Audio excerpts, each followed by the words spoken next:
All right, let's talk about something that, let's be honest, we all struggle with those really difficult, tricky conversations. Today, we're going to break down how you can master assertive communication.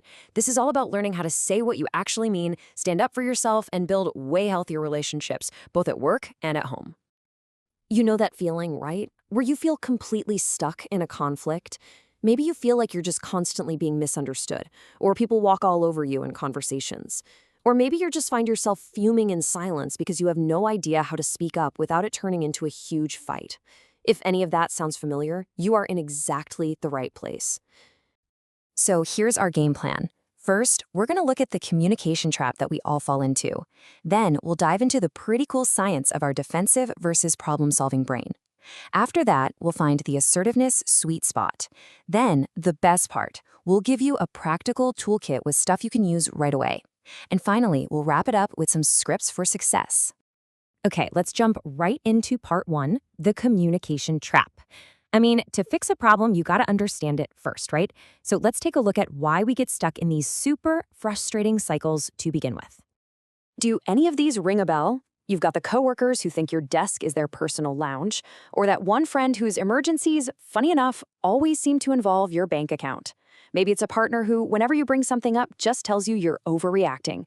Or that boss who loves to drop a massive project on your desk at 4:55 p.m. on a Friday. Yeah, these are the moments where things get really tricky. And here's the key, the real insight. It's not always the situation itself, but our reaction to it. That's the real problem. We either snap and make it worse, or we say nothing and just let that resentment build up, which, doesn't solve a thing either. So the very first step is understanding why our brains push us to react in those ways. And that leads us perfectly into section 2, defensive versus problem solving. There's some really fascinating brain science that explains exactly why we get locked into these patterns. Turns out it's basically a battle between two different parts of our brain.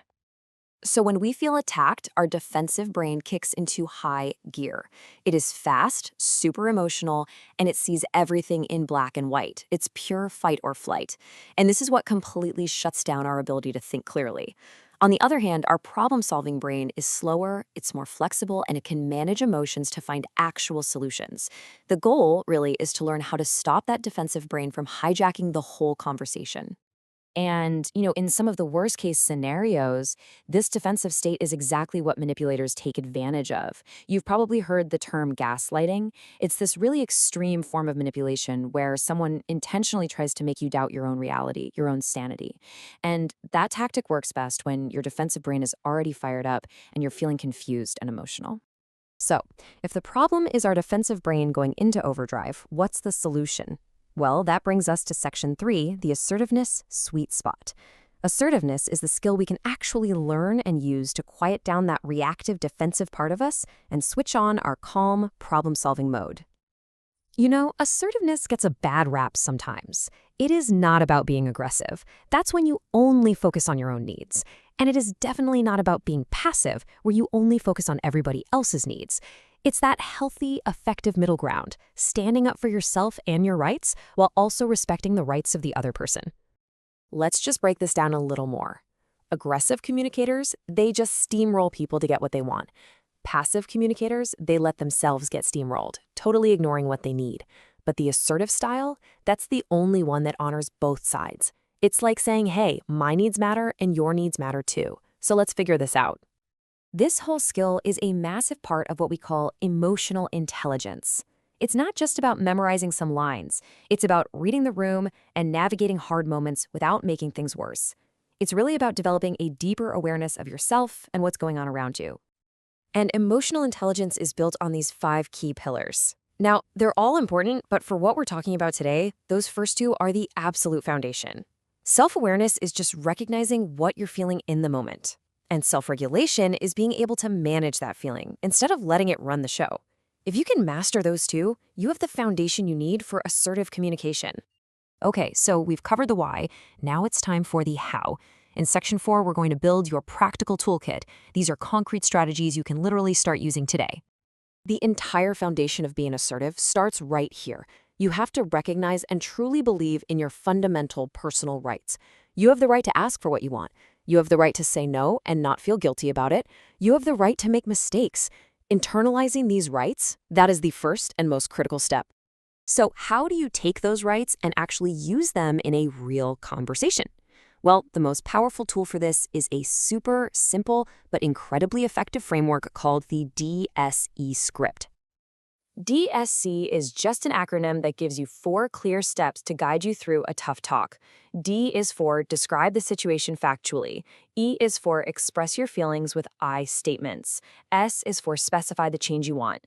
And C is for consequences, the good things that will happen if the change is made. Now, let's get into the nitty-gritty here with some do's and don'ts. When you describe, be objective. Don't say, you always interrupt me. Say, a moment ago in the meeting, I was talking and I wasn't able to finish my sentence. When you express, use I statements. Say, I feel frustrated, not, you are so frustrating. When you specify, ask for one small, concrete change. And for consequences, focus on the positive. If you could let me finish my thought, I think we'll come up with a better solution faster. And that brings us to our final section, scripts for success. We're going to put all of these tools together now and see how they can completely transform a high-conflict situation into a really productive conversation. Just look at the difference here. The poor script is pure defensive brain, right? It's all accusations, generalizations, and blame. But the better script, that's our toolkit in action. It starts by describing the facts. Your part was due today and I didn't get it. Then it expresses feelings with an I statement. I feel frustrated because I need it. From there, you can specify the change. Can you send it in the next hour? And state the positive consequence. That way, we can still hit our team deadline. See? It totally changes the vibe from a fight to a shared problem. And this really gets to the heart of it all. The goal of being assertive isn't to win an argument. It's to find a solution together. This assertive approach invites people to collaborate with you, while aggression and passivity, well, they just create more conflict and distance. And why does any of this matter? Because the payoff is absolutely huge.